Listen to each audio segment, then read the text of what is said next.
Buddy Holly. In the late 1950s, he was on the cutting edge of a new musical sound called rock and roll. By the age of 22, Buddy Holly had begun to achieve enormous fame and global recognition. He wouldn't live to see his 23rd birthday. February 3rd, 1959, a small chartered plane carrying music sensations Buddy Holly, Ritchie Valens, and the Big Bopper fell without warning from the frozen midnight sky. Everybody on board was killed on impact. It was rock and roll's first great tragedy. But is there more to this story than just a simple plane crash? I'm A.J. Benza. On this episode of Mysteries and Scandals, we'll investigate the mysteries surrounding the death of Buddy Holly. There's a good chance Buddy was flying that airplane.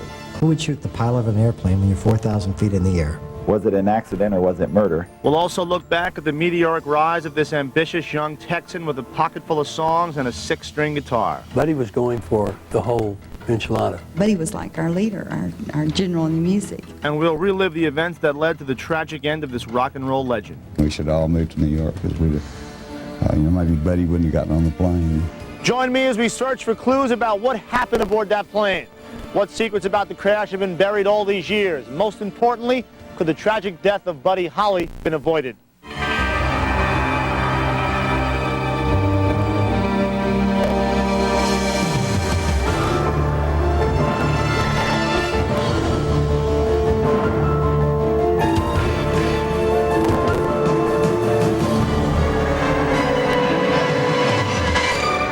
Charles Hardin Holly, nicknamed Buddy, was born September 7, 1936, the youngest of Ella and Lawrence Holly's 4 children. Obviously, the funny-looking glasses weren't the only influence Buddy's parents had on his life. Buddy biographer Larry Lemer explains.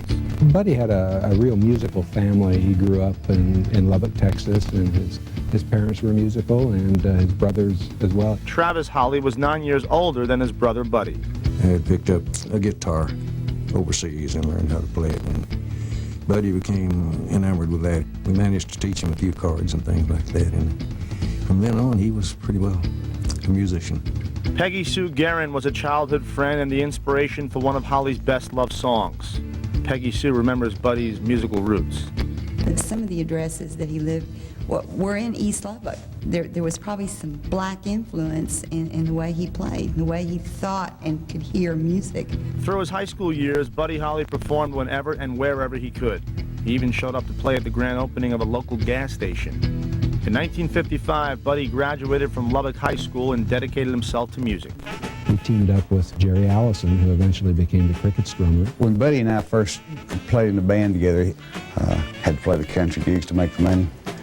And made something like $5 or $10 a night. Yeah, it was great.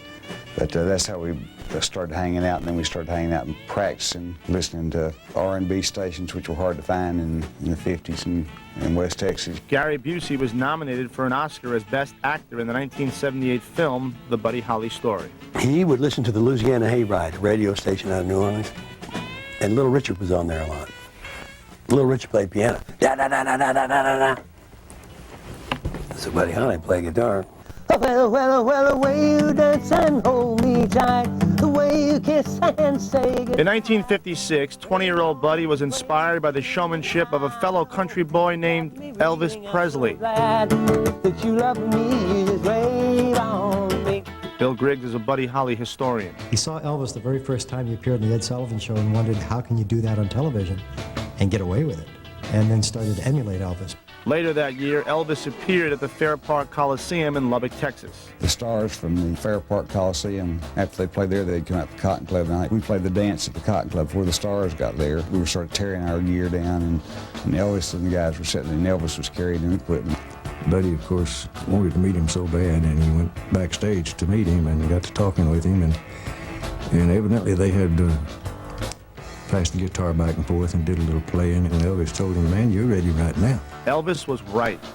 Buddy decided to form his own band.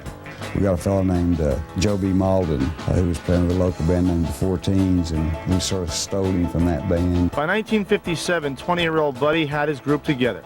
Now all they needed was a name. Back at that time, you named groups after birds and insects and things like that. Buddy, in particular, liked a group called the Spiders, and he thought, well, let's get an insect name. And we got a dictionary or something and looked up insects, just went down the list.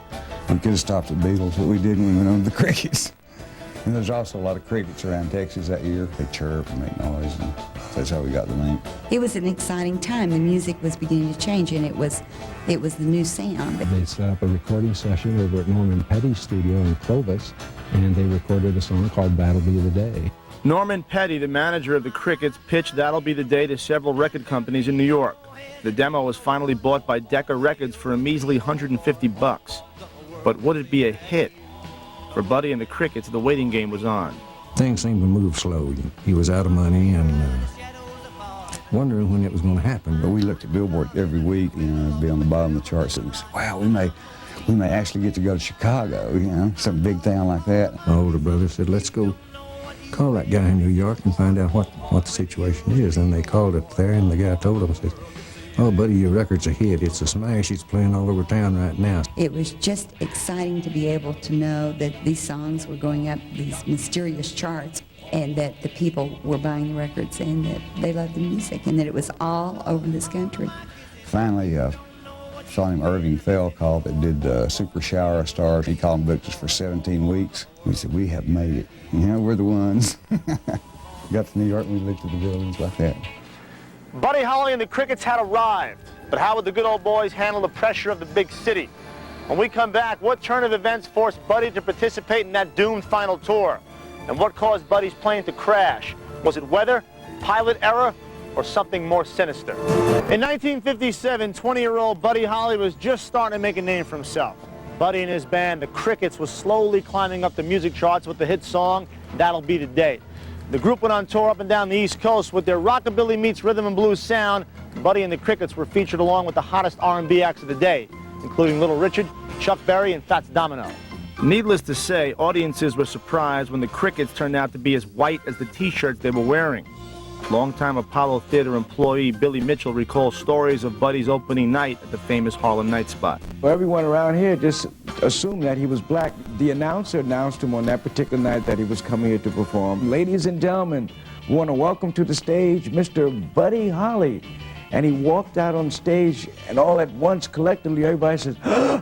And you heard this one lady say, "Is he white?" And then another guy yelled out, "You better sing good." Then he asked his band members, let's do a little Bo Diddley, Bo Diddley.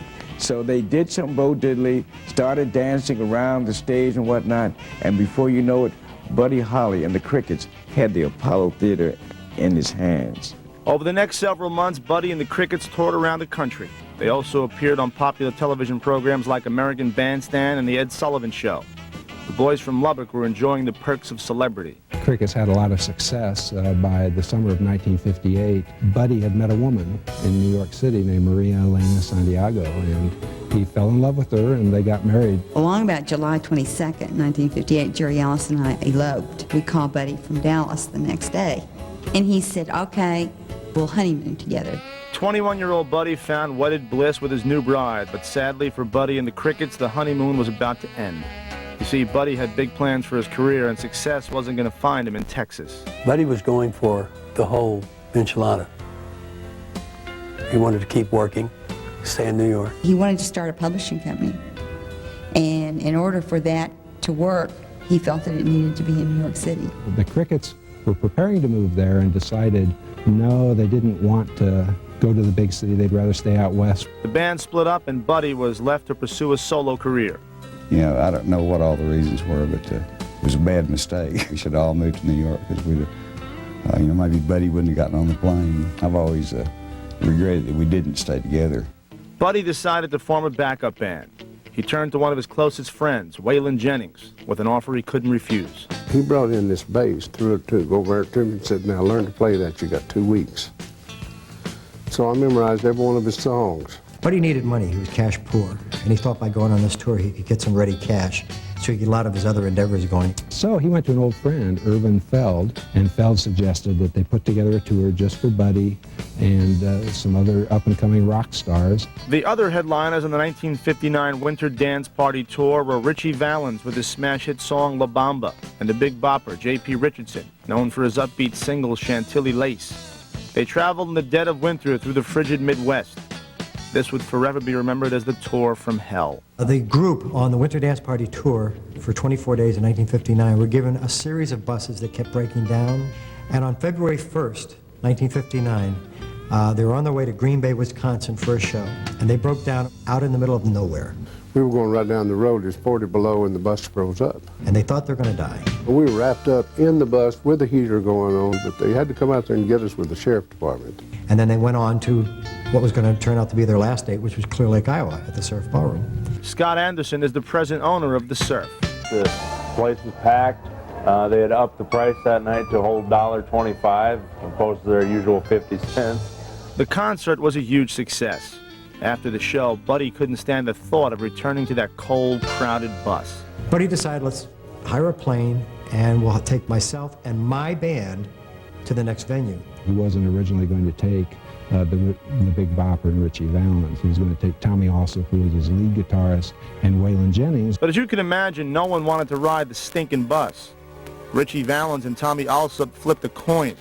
Richie won, and Allsup lost his seat on the plane. Waylon Jennings remembers giving up his seat to the Big Bopper. The Big Bopper was sick. He had the flu. Buddy was in a cane-bottom chair laughing at me, as usual. And he said, well, you're not going with us tonight. And I said, no. And he said, well, I hope your damn little bus freezes up. And I said, well, I hope your old plane crashes. The last thing in the world you would even think about wanting was your friend to be killed in a plane crash. It ended up that the three headliners of that tour got on the plane along with pilot Roger Peterson.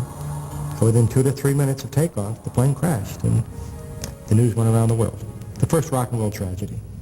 The Beechcraft Bonanza was a 4-passenger single-engine plane. It plummeted from the sky. The plane skidded nearly 600 feet and came to rest in a snow-covered field. 22-year-old Buddy Holly, 17-year-old Richie Valens, and 28-year-old J.P. Richardson were instantly killed. To this day, legend has it that a winter storm brought the plane down. But what really caused this tragic accident? When we come back, we'll hear from an eyewitness who was at the crash site. Who was to blame? And could this disaster have been prevented? On the morning of February 3rd, 1959, the wreckage of a small plane carrying rock and roll's rising star, 22-year-old Buddy Holly, was found in a frozen Iowa cornfield.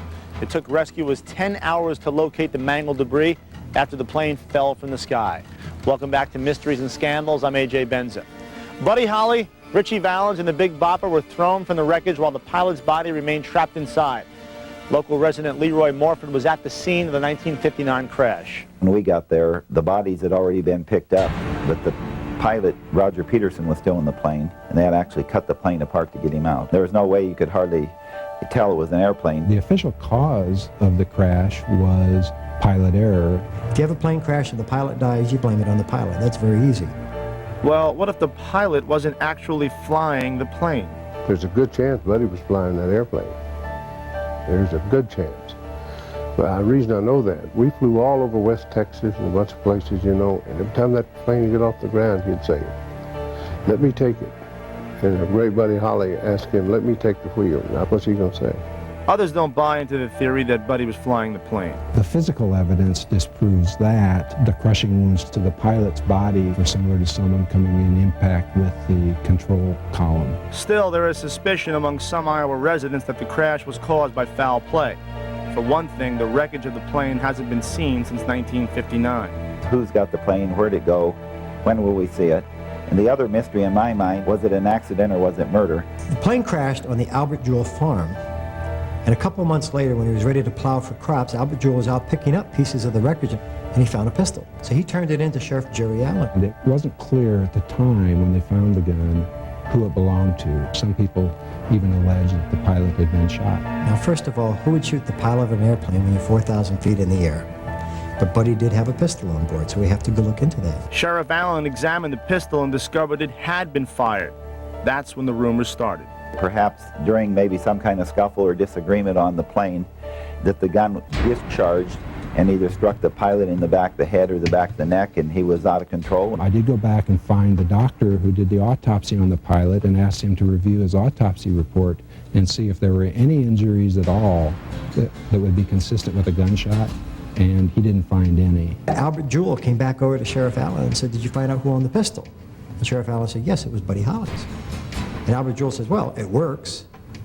Sheriff Allen says, what do you mean it works? He says, well, when I found it, I fired it. Well, end of rumor, because it was Albert Jewell that fired the pistol, nobody else. So much for the magic bullet theory. The Civil Aeronautics Board investigated the crash and ruled that the accident was the pilot's fault. Weather conditions weren't great, it was a bitterly cold night, and the 21-year-old pilot should have known better than to take off.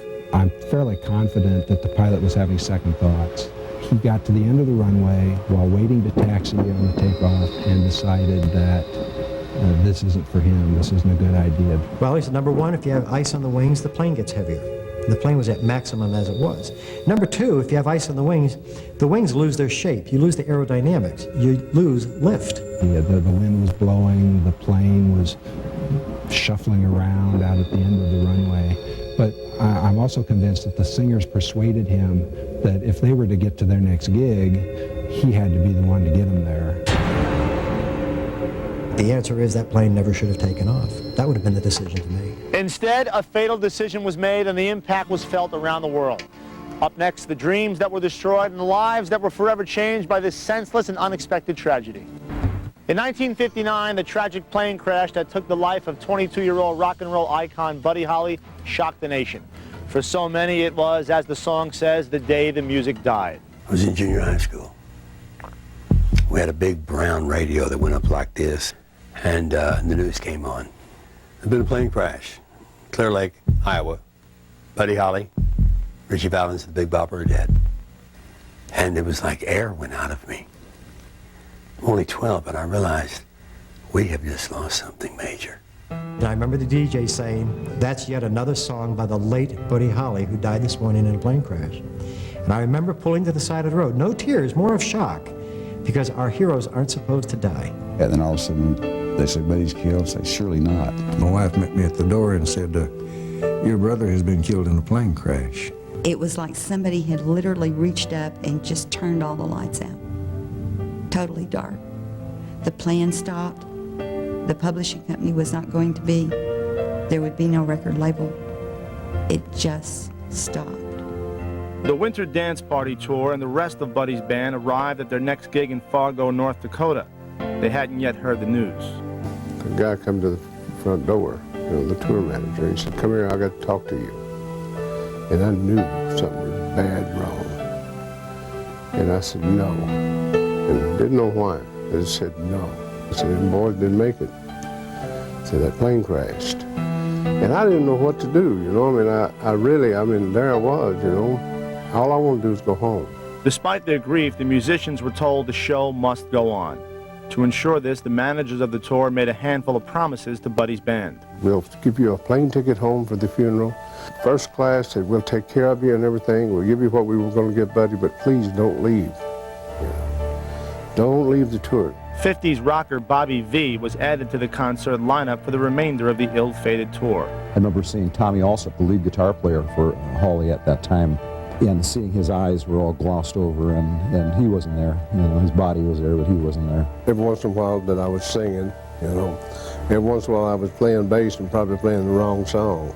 It was like, just get through it, and that was it. There had been this sense of, let's come together and get through this terrible thing that's happened. And after it was over, they docked us for Buddy. So I got mad. I said, tell you what we'll do. Tell them that we will tear every piece of lumber in that building, and they won't have anything standing unless they pay you. And they got two ways to go, and that's one of them. Well, the building was still standing, so I guess the promoters of the show took the other way. However, the tour managers never made good on their promises. Waylon and the other band members continued the tour, but were never given the plane tickets needed to get back home. Sadly, they missed Buddy's funeral. Nice business, huh? And for his friends and family back home, Buddy's memory would not soon fade away. For a long time after his death, I wouldn't even listen to his songs. I never played any of his records, and if it was playing on the radio, I'd turn the radio off. After about 3 years, it began to come to me that it was wonderful music, and I should listen to it, and I've learned to love it now. That's the power of Holly. That's the power of his music. It's timeless. It's universal. It will be here forever. Keeping the legend and the music alive, the original Crickets continue to perform in concert. Because everybody said rock and roll won't last, What if it lasts another 3 months, it'd be great. Buddy's mother and I were both at the same rock concert in Clovis, New Mexico one year, and she said, boy, Pete Sue, this is our kind of music. It was just 3 or 4 years that he was up there. The influence he had on the Beatles, the Rolling Stones, and all of that British invasion, there's just sparkles of Buddy Holly all over it. It's so good to feel this spirit now, and the spirit of Buddy will never leave me. To this day, I don't go through a week without thinking of him. There was no two ways about it. He was the king. Still is. Music is the highest art form of them all, and Buddy Holly is a master. He still is. I'm sure he's got some good songs going up there in the choirs of heaven. The unexpected death of the young Buddy Holly was tragic, but his triumph can still be heard in his music. I'm A.J. Benza. Join me the next time we expose the high cost of fame on mysteries and scandals. I've been waiting, tonight there'll be no hesitating, oh boy. Oh boy. When you're with me, oh boy. Oh boy. The world can see that you were meant for me. Stars appear and the shadows are falling. You can hear my heart calling. A little bit of loving makes everything right. I'm gonna see my baby tonight. All of my love, all of my kissing. You don't know what you've been missing, oh boy. Oh boy. When you're with me, oh boy.